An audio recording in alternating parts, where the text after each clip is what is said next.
Olá, estamos dando continuidade à série de mensagens sobre a carta aos Efésios. Lembramos que a carta aos Efésios, ela trata da igreja. Falamos também que os 3 primeiros capítulos, Paulo ele fundamenta a fé. Ele dá os motivos pelos quais nós somos filhos de Deus, aquilo que tem a ver com Jesus, o sacrifício de Jesus, quais são os benefícios, tudo que nós temos a partir disso. Então nós chamamos essa parte de teologia.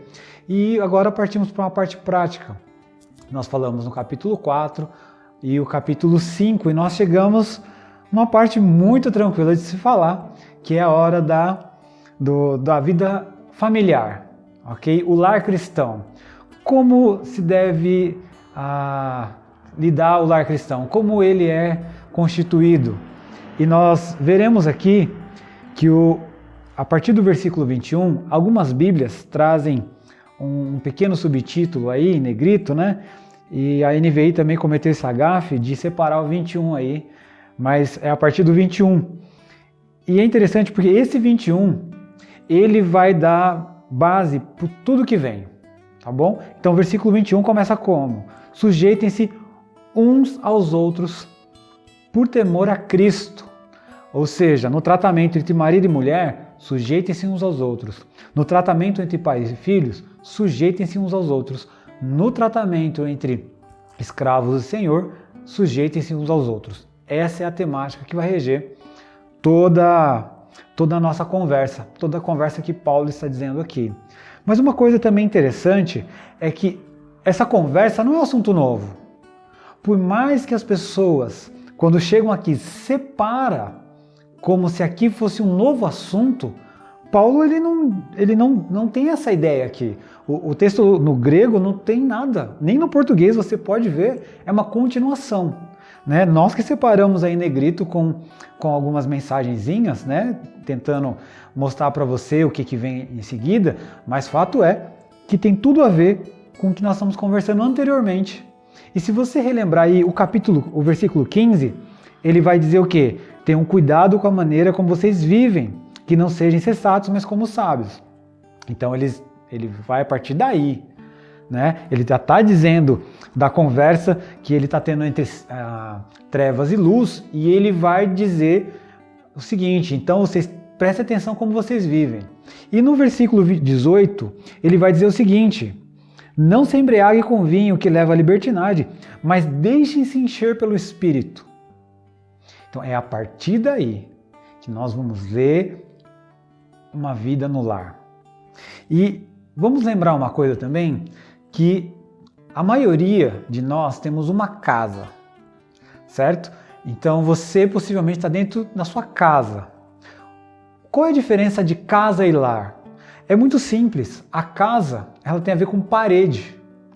A casa, quando você passa numa casa, numa rua, e você olha, ainda que a casa não tenha ninguém, você olha e você pode até admirar, ou até pode dizer, que casa ruim, que casa feia, que casa abandonada, mas ela é uma casa. O que torna a sua casa um lar? É a habitação do Espírito Santo de Deus. E é imperativo, deixem-se encher. E a grande pergunta é como eu deixo ser enchido pelo Espírito?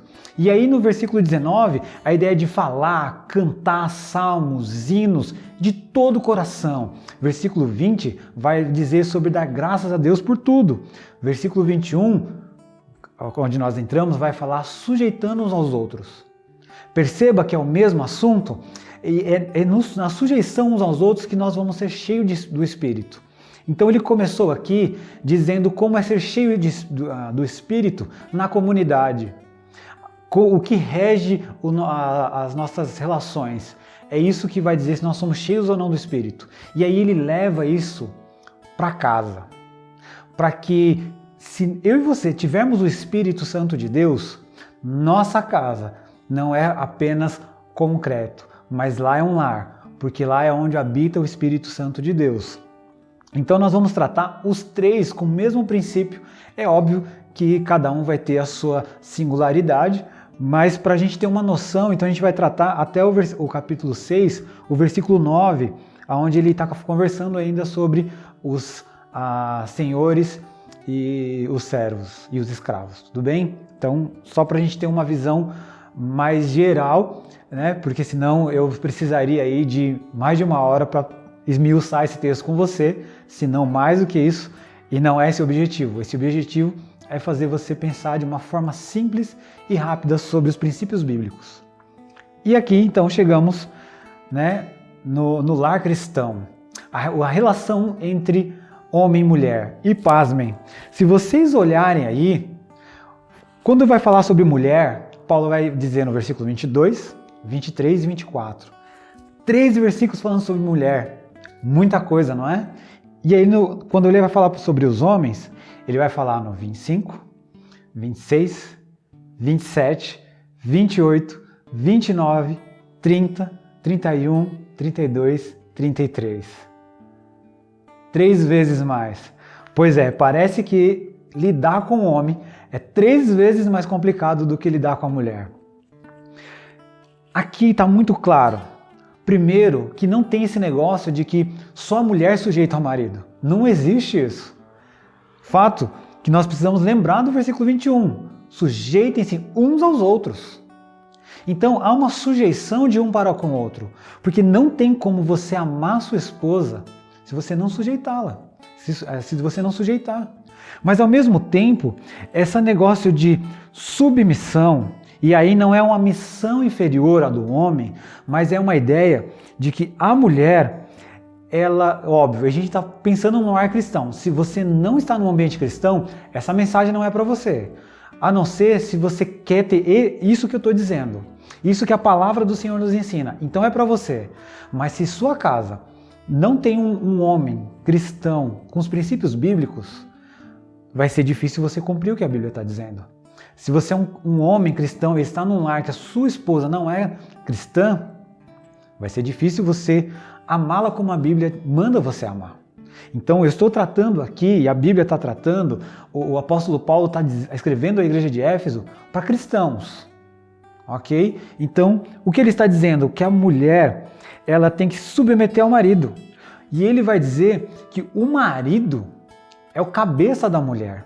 Ele é o responsável pela mulher. Ele que tem que levar a mulher até Deus, sem mácula. Então, tem essa função de que ele é o sacerdote do lar. É ele quem tem que interceder pela esposa, cuidar da esposa. Nesse sentido, ele é o cabeça da esposa. Por isso que ela se submete a ele. Então, como a mulher tem aí que se submeter ao marido, né? Primeira coisa, olha, mulheres sujeitem-se cada um ao seu marido como ao Senhor. Então a primeira coisa que a mulher tem que fazer é se submeter ao marido como ela se submete a Jesus. Como você se submete a Jesus? É essa forma que você precisa fazer com o seu marido. Calma que a gente vai chegar nos homens. Como começa pelas mulheres, vamos pelas mulheres. Segundo, como a igreja está submissa a Cristo. Olha o próximo versículo. Pois o marido é o cabeça da mulher, como também Cristo é o cabeça da igreja, que é o seu corpo, do qual ele é salvador. Assim como a igreja está submissa a Cristo, também as mulheres estejam submissas em tudo aos seus maridos. Ou seja, as mulheres precisam estar submissas, como a igreja está submissa a Jesus.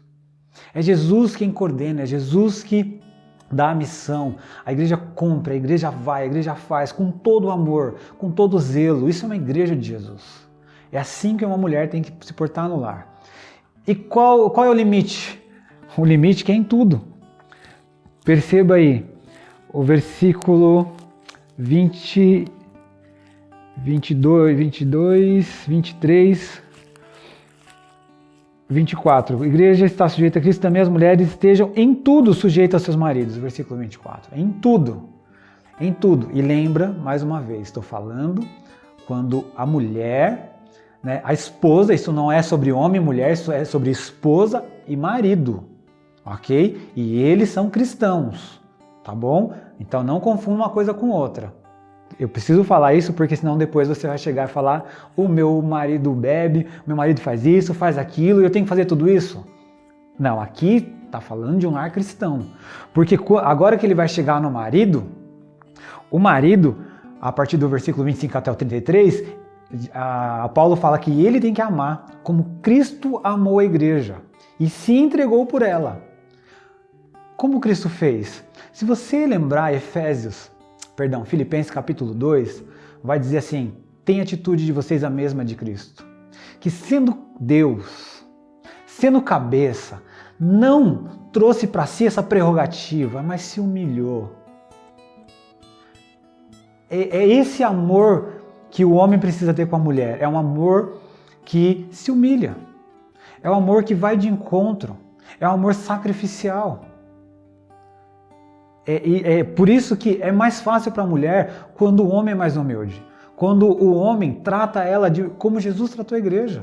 O nosso papel enquanto homem não é mais fácil do que o da mulher. Na verdade, quando a gente pensa que nós estamos servindo ao Senhor, servindo o nosso marido, servindo ao Senhor, servindo as nossas esposas, não é um fardo, não é uma obrigação. A gente não vê isso com maus olhos, como algo retrógrado, como algo de que é medieval. Pelo contrário, nós vamos fazer isso de todo o coração e achando isso maravilhoso.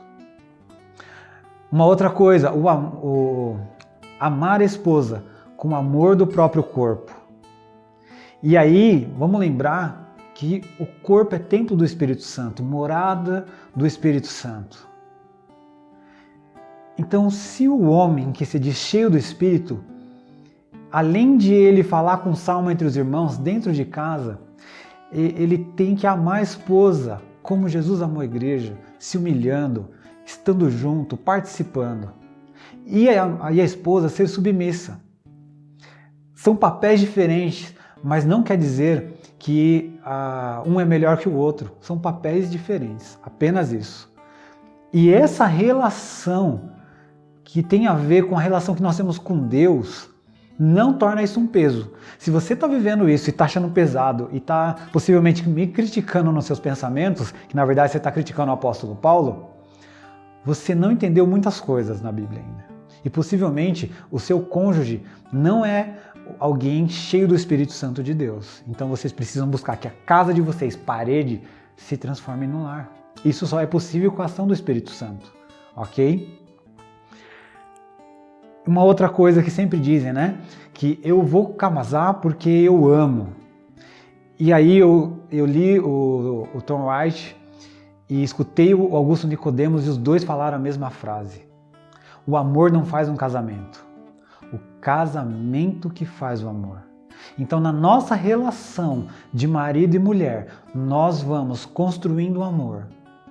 É na relação de que Jesus se entregou pela igreja que ele mostra o amor. É nessa relação de doação. Então é numa decisão que eu tomo dia a dia, numa certeza de que isso é um mandamento. Eu quero que o Espírito me encha, eu quero. Como é que eu faço? Eu amo a minha esposa. Eu amo o meu marido. No caso das mulheres, óbvio. Eu falo com os irmãos através de salmos e hinos. Eu canto com salmos e hinos. Não há nada que me impeça. Isso é ser cheio do Espírito Santo, que está no versículo 18. E continuando, e aí a sequência é simples, né? Os filhos devem obedecer os seus pais por motivos óbvios, né? Além da Bíblia mandar, você imagina só você estar numa casa, e possivelmente você já viveu isso, onde os filhos não respeitam o pai. Hoje, infelizmente, nós temos filhos matando o pai matando os filhos, porque não estão dentro da palavra do Senhor, de obedecer, de não irritar. E é interessante porque irritar aqui tem a ver com castigo atrás de castigo, que não educa. Por isso que ele vai falar, pais não irritem seus filhos, criem segundo a instrução e o conselho do Senhor. Então, quando fala de não irritar e em seguida ele vai falar, cria na instrução, não é para você não dar os castigos, mas é para você fazer de uma maneira que ele vai aprender. Não vai só se irritar e ficar nervoso. E quando chegar nos escravos e senhores, é o mesmo princípio. O princípio do quê? Sujeitem-se uns aos outros. O escravo, que naquele tempo tinha escravos, né? Hoje nós podemos relativamente, bem colocado isso, pensando em funcionário e um patrão. Várias empresas, você tem pessoas que se dizem cristãs, mas agem de uma forma que dá vergonha, não respeitam os patrões, não trabalham direito, ficam encostados. Isso não é atitude de um cristão. Se você tem um trabalho, glorifique a Deus através do seu trabalho. Faça de tudo. Você foi contratado para isso, você assinou um contrato. Sirva da melhor forma possível. E é óbvio, né? Aqui estamos falando do mesmo tema, de senhores cristãos. Mas isso também, mesmo o nosso patrão não sendo, nós temos que fazer tudo para que nós não sejamos julgados por ele, dizendo, olha que preguiçoso. Não é estranho isso a um cristão? Então segue esse princípio.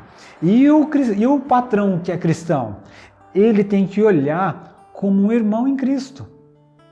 Aliás, é um irmão em Cristo, então ele tem que olhar com esses olhos de amor, não colocar carga pesada, fazer o que é justo, o que é digno de um patrão, de um senhor. Então, esse resumão aí, eu sei que não deu para entrar em um monte de coisas aqui, né? Sobre marido e mulher nós teríamos muita coisa para conversar, muita coisa sobre pai e filho, sobre escravo e senhor, mas aqui é um panorama para que você possa ter uma boa conversa aí com seu cônjuge, possa puxar a orelha um do outro, mas acima de tudo, que vocês terminem de mão dadas, orando ao Senhor, para que a sua casa, se não é um lar, se transforme através da habitação do Espírito Santo. Essa é a minha oração para você. 3 perguntas para vocês. Primeira pergunta: como deve ser o tratamento entre mulher e marido? Né? Já que mulher aparece primeiro, vamos ser justos, entre mulher e marido. 2. Como deve ser o tratamento entre filhos e pais? E número 3. Como deve ser o tratamento entre funcionário e patrão? Que Deus te abençoe. Boas reflexões.